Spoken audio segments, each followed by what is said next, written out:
Hello again. So let's talk about today's artwork. I'm so excited.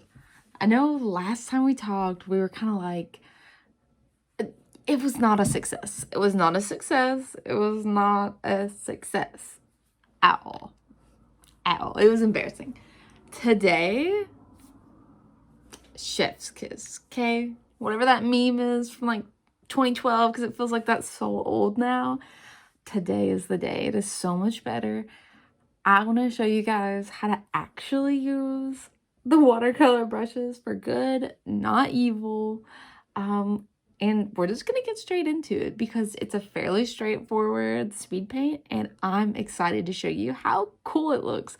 I'll be giving you just like a little tidbit of lore about the character because they are by no means fleshed out at all, but like they just kind of have like a neat little backstory. And by neat I mean tragic, but whatever. So let's get started and I hope you like it. It was originally created quite a while ago, just in like a little sketchy Photoshop file. I'll see if I can find it. Maybe I can put that speed paint up first, and then when I got the Adilson set, and I also have like an ink brush that I really like, I thought I want to turn this into a sticker because I really love the way that her face structure is. It's so strong and so beautiful. So anyway, here we go. Bye. Okay, so I found not only the original, but I actually found like the group where I made the whole party. So I think just for the fun of it, I'm gonna break down some of these characters and hopefully it won't be too cringy because these are definitely from back when I was like 10 or 12. That's when these ideas were created. I went back and painted them when I was like maybe early 20s. And then I think I revisited them a few years ago, and then of course I just revisited it again. So there are definitely some differences in style, maybe for the worse, because I kind of dug like the painting style that I had before. But anyway, let's just break down this crazy lore of what my insane like 9-year-old brain came up with. So to begin with, they are in a fantasy world, country, continent, whatever you want to call it. And the name of it, don't even ask me why. I don't remember the linguistics of it, but I just remember it was called Salavashi, and I thought that was like the coolest name ever. Oh, it's embarrassing to even talk about, but you know, like we have such creative outlets when we're kids and like such big ideas. And so anyway, that was the name of like my fantasy world, and it was like a mixture of Greek gods and people with powers, like very much X-Men style, shapeshifters, in magic because I was obsessed with magic. So we have um I think 5 main characters. I had a big cast, very like Lord of the Rings, we're going on a trip type thing. And basically, we had two like soul sharing. I think I called them demons at the time, but it wasn't really demons so much as like one had a soul and one didn't, one had a body and one didn't, like kind of that sort of concept. And then there was a necromancer and a mage and then a old god, I think is what I called it. And basically you also had like some dragon rider type people, and the way they were all like put together in this strange world is that like basically these ancient gods used to be in power, but now like for some reason their powers aren't working and they're no longer like the big guys on campus, and the world is kind of modernizing to be more like magic based. So like the necromancer and the mage, and then there are also like other older entities, kind of like the ones that I was kind of referring to as like demons, but like I don't even know what a better word would be, like spirit maybe. But they're really kind of like a type of magic too. So they're soul split basically.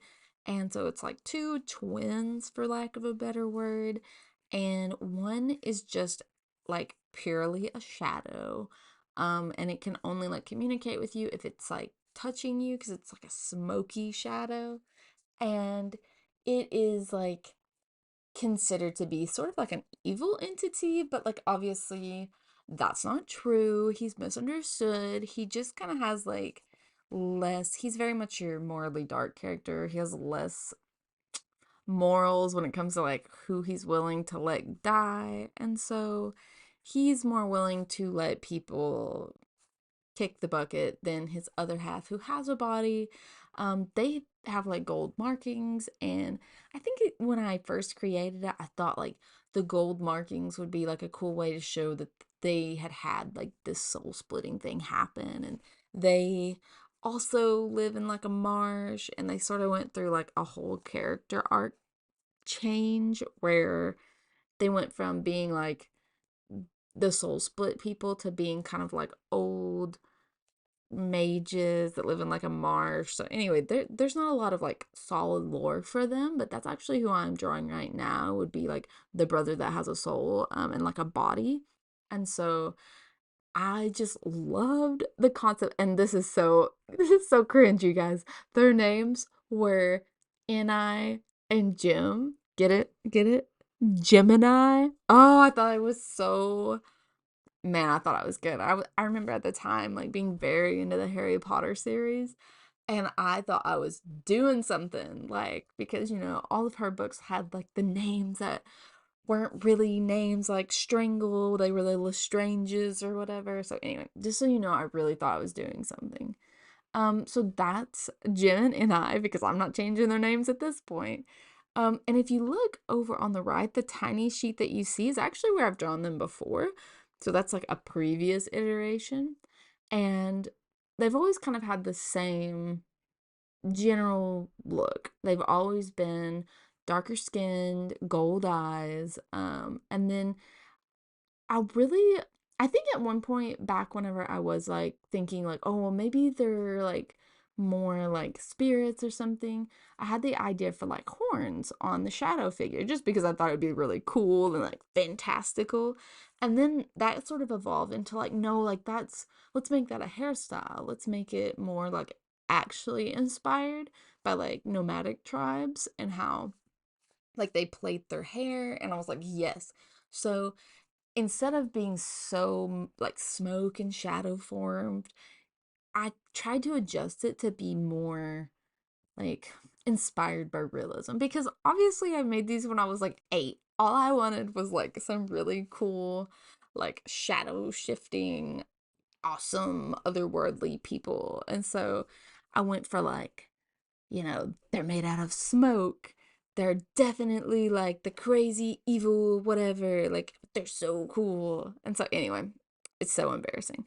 So, that's Gemini and I, which I think this painting style, they look so cool. Like, they're still my favorites.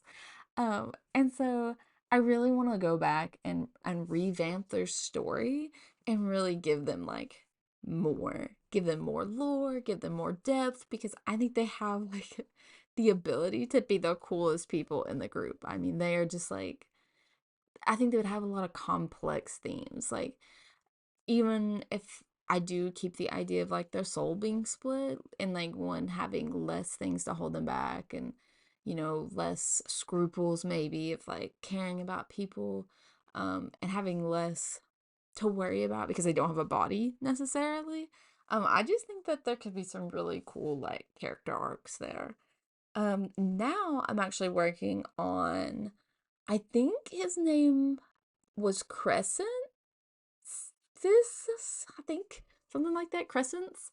And I just remember that it was like supposed to be referencing like the moon, like a crescent moon, because I was like, he's a wizard, and I had this whole back lore where he was trapped under a mountain, under an eclipse, and like he wakes up after, like 100 years or 500 years, who knows? He wakes up after a while, and he's supposed to like help the main hero.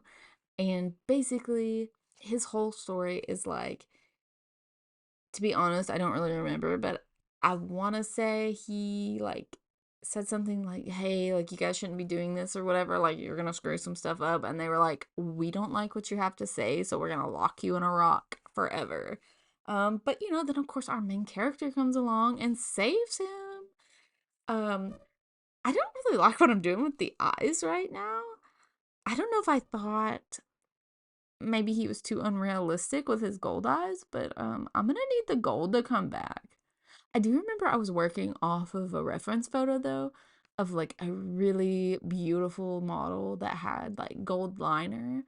Um so that's probably what I'm doing. I'm probably trying to reference a photo at the time, but I just love how creamy the paint looks. Like this was a good style for me. But back to Crescent. So he's like the mage, like the group wizard, you know, Mr. Gandalf. And of course I was young, and so I really thought I was making these people old. Like they were all supposed to be like older characters, like 18, 30. Like Crescent is supposed to be like 35, which now that I'm 35 is so funny because he looks like he's 20. Um and but I thought that was like old. And yeah, so anyway, it's just funny when you're a kid what you think about things. And so anyway, long story short, that was kind of like his main deal. He was the wizard of the group. He's basically the mentor to our main character who hasn't really shown up yet. And he kind of like gives us like lore dumping, gives the reader a little bit of a understanding of what is going on and what's happening. Because at the beginning of the story, our main character initially gets into it with his parents. He doesn't really get along with them, and he's got daddy issues. And he is told, you know, you have to figure out why like our powers aren't working and blah blah blah. And he's like, no, like, I don't care about you. And then they're like, well, your mom is gonna die, so you gotta figure it out. And he's like, oh, well, I like my mom, so okay. Which leads into him going to like this mountain. I don't really remember why I had him go into a mountain. He finds the wizard, and then I didn't even mention this. This is so ridiculous. So, one of the things that I thought would just be like so clever as a child was I was like, he's albino. He's definitely albino. Like, when he shapeshifts, he can only turn into white animals. It's just so funny to me now because, like, at the time, I was like, that is the coolest thing that he could ever do. Like, no matter what he turns into, he can't actually hide because you know, surprise, he's albino, so like he'll still stick out even though he's a shapeshifter. And eventually I do go back and kind of like change that a little bit and I make it to where he is like a very stereotypical looking like Nordic or like maybe like Swedish person and he has very like light blonde hair and pale features. And so that kind of it took away so much of like the cringeness of like he's albino, but he did still keep like the inability to shift like truly into like their form and so blah blah. So this is me working from that bottom left image where I had previously drawn him and trying to recreate Crescent in the same like creamy painterly style that I did Jim and Ni. So I think it was really successful.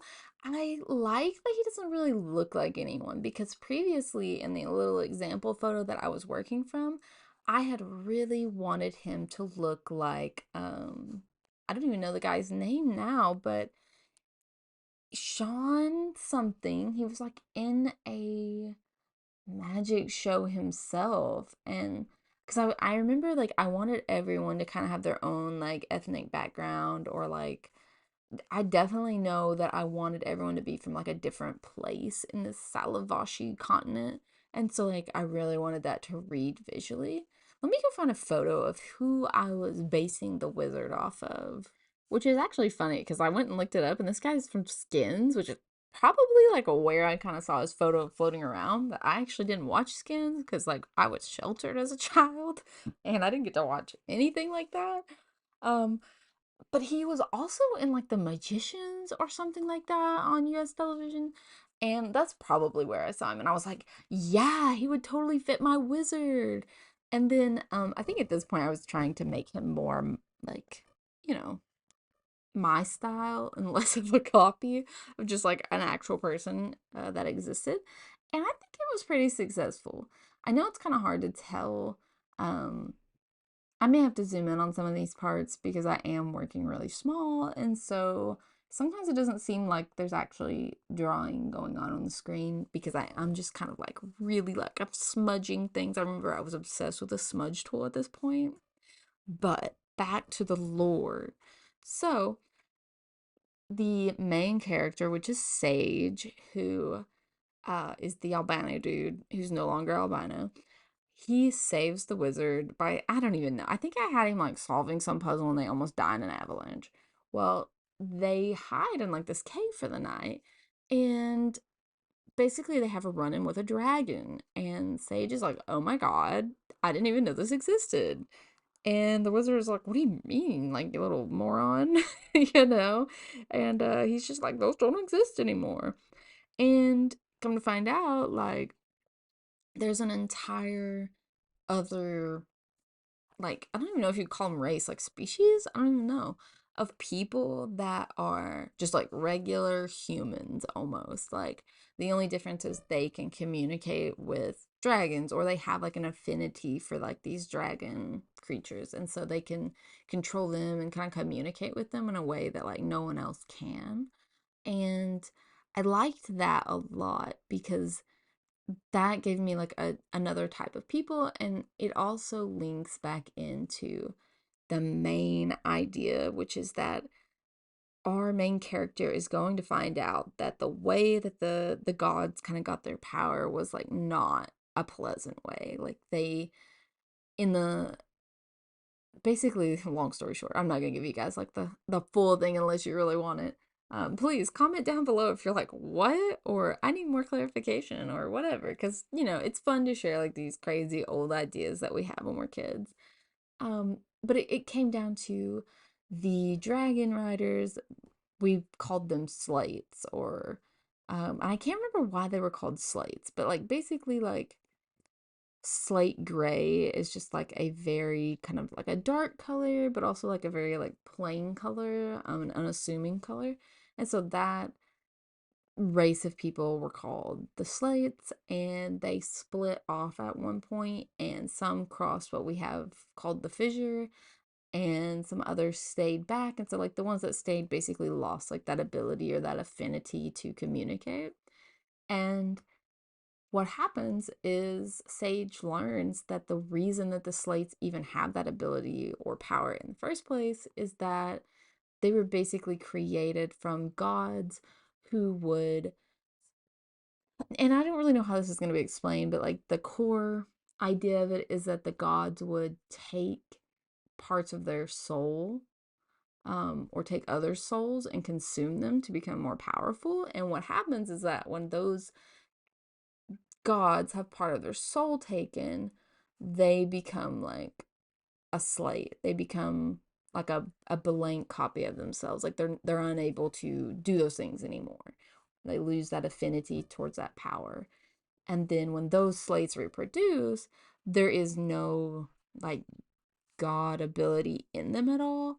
And then after that, we have also like some slates would then create with gods, and that would create deities, so less powerful gods, because they would be created not from two souls. So anyway, long story short, again, we have that community. We also have an entire other community, which is what Sage's mother is from, and that is the elementals, and they are purely like from the earth. So they don't necessarily have souls unless they procreate with a god, and then their child might have a soul. But they're more like, it's kind of like a nature versus nurture type of thing. Like there is magic, but there's also just like pure energy, which is the elementals. And like when they die, they don't really go anywhere. They go back to the earth and then they basically reincarnate. So the elementals that are there will always be there unless they are put to a true death, which is a whole nother thing in the story that's really fun and interesting to think about. That like some species, you know, it's almost like elves, like they live a really long time, and when they die, like they die. Like there's no coming back from that. Now, I'm actually working on the necromancer right now, which is the whole point of this video. And I just thought she was the coolest. So at first I really wanted to give her like, I give her a bone crown of like, you know, bones from dead people because she's a necromancer. She lives in the dead marshes, of course. Why wouldn't she live in a place called the Dead Marshes? And she is kind of supposed to be like our mage Crescent, which it looks like I was calling him Nox at that point, so who knows. Um Kind of his foil. He's kind of like the stayed loyal to the king and got screwed, and she's kind of like the I'm not loyal to the king, but now I'm outcast. And so Sage and Crescent track her down and try to get her to help them. And she's basically like, I wouldn't say undead, but like she's gonna live. She's basically immortal. Like she is basically, I don't want to say living off of like the energy of other people, but something to that effect. Like as long as she has bodies and bones, you know, and things like that that she can work with, like she will have life force. So I just thought that was a neat concept as a kid. Um, I struggled with I really wanted her to have like blood all over her face whenever I was younger, but when I redid these characters to make them more realistic, I wanted it to be things that were either made sense or that were added. So like for instance, the like Jimin and I have gold jewelry. And so that's something that like because in my head I started thinking like, what are they doing? Like before they go to war, putting on some gold paint? And so I was like, okay, well, gold jewelry would make sense for them. And then like in eyes, like that can just be a magical thing. And then for her, I was like, she is not gonna be putting on blood makeup every day. Like, what is this, Yennefer? And so I thought, like, what about stains or that would stay for a really long time. And so for the red, I was like, yeah, I think that could work because another thing was again, I was trying to pull from different real life cultures, and so like some different like makeups, especially like with you know like roots and just really I'm not even sure what you would call it. Like traditional. That's the word. Traditional makeup. Like they would use a lot of stains, like beetroot or like actual um crushed like flowers, things like that, in order to create like the dye. And so I thought like, okay, I think that could work. And so hers is more of a stain. And I actually don't keep these eyes for her. I do change that. And give her some other like cringe things here soon, which you know, to make up for it. But I really wanted her to have a cool crown. And so I was really going for like a dainty sort of almost like Lord of the Rings type crown, although at this time I don't think I had even read Lord of the Rings yet. Um, but I ended up going back to the bone crown because I just thought it looked really cool. And I was like, yeah, that's that's cool. Like if I was a mean necromancer that was super powerful, I would definitely have a bone crown. And so we ended up keeping that for her. And I don't remember if Jim and I ever had like relationships plotted out for them, but I do remember that like Crescent or Nox and you know what? I don't know that I ever named the necromancer. But they were meant to kind of end up together. And there's another one, but I don't think that they're in this compilation that we're going to end up together because this has been rewritten a few times just for fun, just to kind of, you know, enjoy the lore. Um this was like another time where I was like, I want to make it look cool and put some like green behind it because this was my favorite sketch I did. And now at this point, we're actually caught up. And this is where I was like, I want to make this into a watercolor sticker. So I did some really dark lines and then watercolored over it. And man, it was so successful. I really was happy with how it turned out. And so you can see that I took away like the black, I don't know what that's called on your eyeball, but like instead of the white being white, it was black. I have made that go back to normal, but I did give her 2 different colored eyes because, you know, gotta be cool. And a scar that I don't know if I'm gonna keep or not, but I thought like that would make sense why her eye is white because hello, like, you know, you get an eye injury, so maybe she's blind in one eye. But I don't know. It's so fun to create worlds, and this one has so much more lore with the dragon riders and the elementals and the hunters and the slates and the way that the gods were made and how they were created. And I do really want to get back into it. And we didn't even get to see the main character, Sage, because I think I was like, meh, I don't really care about doing that one. So anyway, I hope you guys enjoyed this crazy lore dump from when I was like 9 years old and just thought that these were the coolest things. So you know, I think I think being cringe should come back. We should get to be a little cringe because that's when we're the most creative. I hope you guys have a good week and I will see you in the next video.